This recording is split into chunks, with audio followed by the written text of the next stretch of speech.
Welcome back to my YouTube channel, guys. So this is my first video on which I will explain some topics related to first chapter of SP.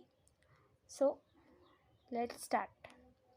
तो first chapter है introduction to corporate finance. तो इसमें मैं आज meaning, importance और ये जो है ना, the following two decision are the basic of corporate finance, ये दो चीज़ें कवर करूँगी। सो फर्स्ट है इंट्रोडक्शन। तो इंट्रोडक्शन अगर आप देखेंगे तो पहले मैं आपको ये दो वर्ड्स का मीनिंग समझाना चाहती हूँ। जो कॉर्पोरेट लिखा गया है ये फाइनेंस। कॉर्पोरेट का मतलब नॉर्मली कंपनी होती है और फाइनेंस का मतलब होता है पैसा और पैसे का मैनेजमेंट। सो फर्स्ट है ये इंट्रोडक्शन। तो इंट्रोडक्शन में लिखा गया है the term finance is related to money and money management. It is related to inflow and outflow of money. Success of any business organization depend upon the efficiency which is able to use and generate and use fund. तो first three lines में बोला गया है कि ये term जो finance है वो मनी और मनी मैनेजमेंट से रिलेटेड है. बराबर. फाइनेंस का मतलब आपको पता है मनी होता है, पर सिर्फ मनी नहीं, उसका मैनेजमेंट भी करना. It is related to inflow and outflow of money. Inflow outflow मतलब पैसा आना जाना. कॉर्पोरेट फाइनेंस में तो एक फाइनेंस है तो उसमें पैसा आता भी है जाता भी है, तो यही चीज़ बोली गई है. और दूसरी लाइन में बोला गया है कि किसी भी ऑर्गेनाइजेशन का सक्सेस इस पर डिपेंड करता है कि कितनी अच्छी तरीके से वो फ़ंड ला रहा है और कितने अच्छी तरीके से उस लाए हुए फ़ंड को यूज़ कर रहा है.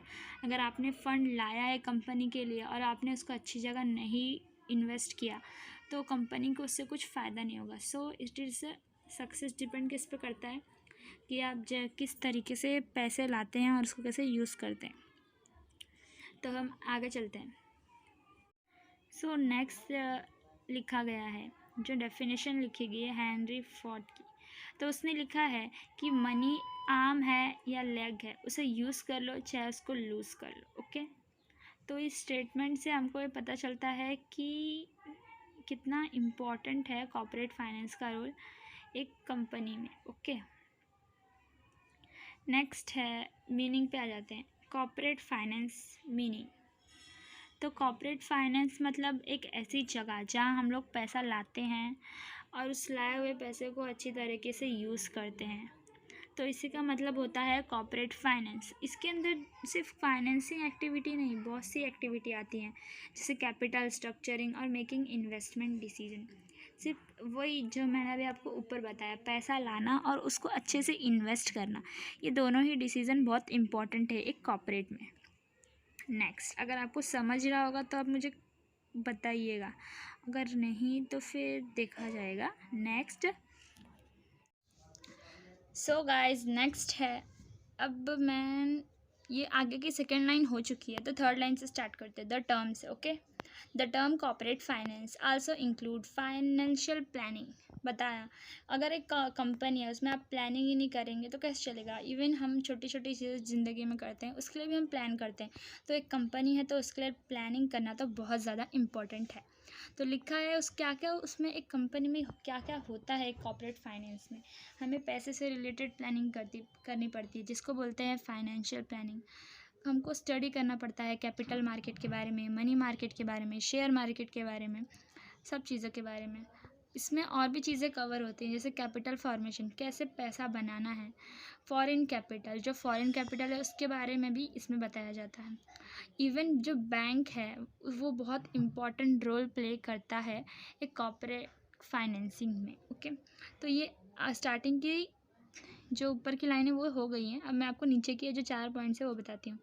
अब लिखा गया है इसमें कि the finance manager of any corporation has to ensure that, कि अगर एक आप फाइनेंस मैनेजर है, मतलब फाइनेंस मैनेजर वो जो सारे पैसे का लेन देन, पैसा कहाँ लगाना है, कैसे लगाना है, क्या है, ये सब फाइनेंस मैनेजर आप समझ रहे ना. कंपनी का फाइनेंस, जो पैसों के बारे में जिसको सब कुछ पता हो, जो मैनेज करता हो पैसे से रिलेटेड हर चीज़ है, तो उसे कुछ 4 चीज़ें हैं उसे ध्यान में रखनी पड़ेगी जिसको बोलते हैं हम इंश्योर.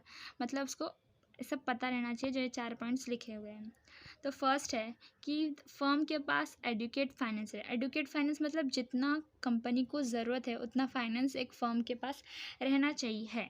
सेकंड है वो right source of fund use करें, मतलब जिसमें मिनिमम कॉस्ट हो। जैसे कि अगर मुझे किसी से 100 रुपये चाहिए और सामने वाला मेरे से 80 रुपये ब्याज मांगेगा 10 दिन के बाद देने के लिए, तो उसमें मुझे कुछ फ़ायदा नहीं होगा, तो मुझे उसमें कुछ फ़ायदा नहीं होगा। इसी तरह कंपनी को भी, कंपनी जहाँ से फ़ंड ले रही है ये देख के ले कि जो उसका जो फंड कॉस्ट है वो बहुत कम रहे, मिनिमम कॉस्ट रहे, ज़्यादा उसका इंटरेस्ट ना देना पड़े। तो आप समझ रहे हैं ना।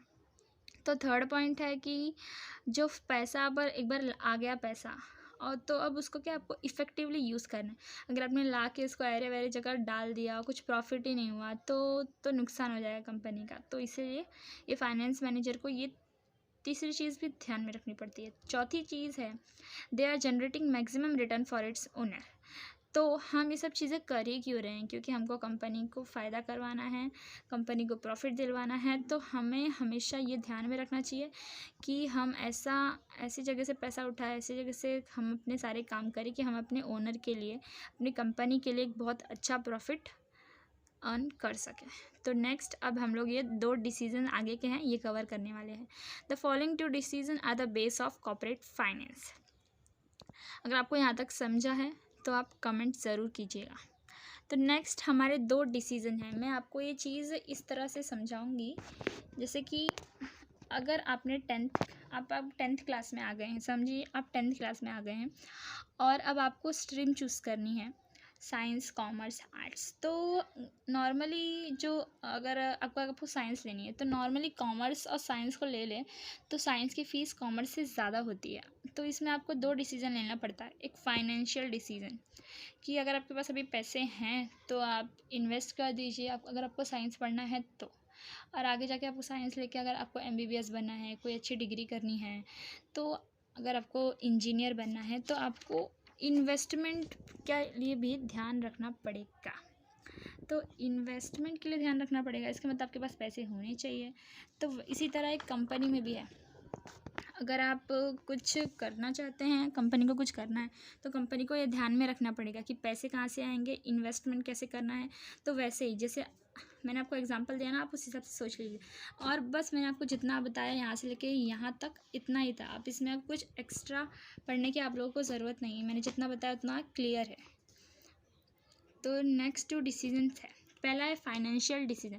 पहले मैं आपको एक बार हिंदी में पूरा एक्सप्लेन कर देती हूँ, फिर मैं आपको पॉइंट वाइज भी बताऊँगी। तो एक बिजनेस फर्म के पास हाँ मतलब अथॉरिटी रहती है, एक्सेस मीन अथॉरिटी, आप लोग वहाँ पेंसिल से लिख सकते हैं। और कैपिटल मार्केट मतलब स्टॉक मार्केट ही होता है, ओके। तो एक कंपनी को अधिकार है कि वो जाके स्टॉक मार्केट से पैसा ले सके अपने बिजनेस को पूरा करने के लिए। तो उसके पास बहुत सारे चॉइस रहते हैं पैसा लेने के लिए। एक रहता है इक्विटी कैपिटल, एक रहता है डेब्ट कैपिटल। इक्विटी कैपिटल मतलब जो हमारा खुद का पैसा रहता है, और डेब्ट कैपिटल मतलब जो हम बाहर से उधार लेते हैं।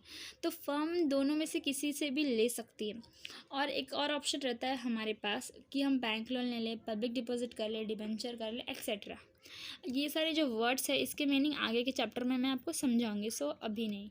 जो आगे के चैप्टर में मैं उसका आपको आगे के चैप्टर में पढ़ाऊँगी। The finance manager ensure that the firm is well capitalize मतलब अच्छा खासा फर्म के पास पैसा रहना चाहिए। किसको ध्यान में रखना है? फाइनेंस मैनेजर को। स्टॉप। तो हम यहाँ पे थे, क्या हमने कहा कि कंपनी के पास अच्छा खासा पैसा रहना चाहिए, उसी को हम बोलते हैं वेल कैपिटलाइज्ड, ओके। ये आई का मतलब बहुत लोगों को नहीं पता रहता, इसका मतलब होता है that is they have right amount of capital and that the firm has right combination of debt and equity। मतलब जितना आपके पास उधार है और जितना आपका अपना है, मतलब आपको ये दोनों चीज़ों के बारे में एक अच्छा खासा पता रहना चाहिए। किसको पता रहना चाहिए? आपको, मुझको नहीं, फाइनेंस मैनेजर को।